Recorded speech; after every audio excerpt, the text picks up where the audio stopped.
تعرف تعرف يعني ايه تعيش عمرك كله في ظل اختك؟ يعني الناس تعرف صوتك، تعرف شكلك، بس مش اسمك. دي الحكاية اللي هنتكلم عنها النهاردة. حكاية زوزو شكيب، الست اللي ضحكتنا في افلام كتير بس عمرها ما ضحكت بجد. اتولدت زوزو شكيب سنة 1909، بيت راقي ومثقف. ابوها كان تركي وبيحب الفن، امها المانية، اتعلمت كويس، اتربت رباية اكابر على الشياكة والتحضر، بس قلبها كان دايما متعلق بالتمثيل. وأول ما دخلت عالم الفن الناس افتكروها رقاصة، لكن هي كانت ممثلة جامدة، ممثلة من العيار التقيل. أتقنت دور الست الأرستقراطية ونجحت فيه نجاح باهر. لكن المشكلة بقى فين؟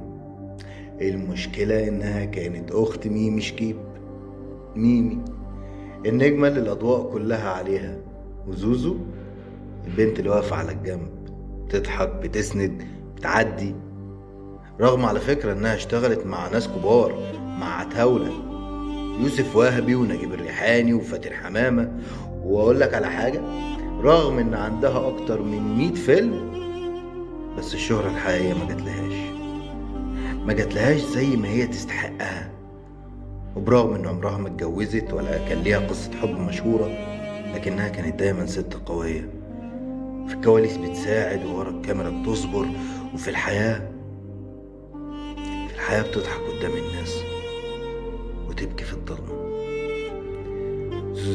زوزو شكيب ماتت سنة 1978، من غير الدنيا ما تديها لحظة نجومية بجد، من غير الدنيا ما تديها حقها، ولا السينما تديها حقها واللي تستحقه.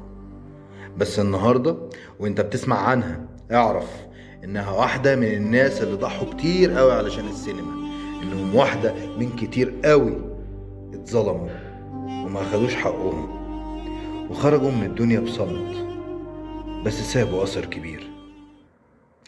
في النهاية، لو عجبتك القصة ما تنساش اللايك والسبسكرايب، واكتبوا لنا في الكومنتات تحبوا نحكي عن مين المرة الجاية. وسلام.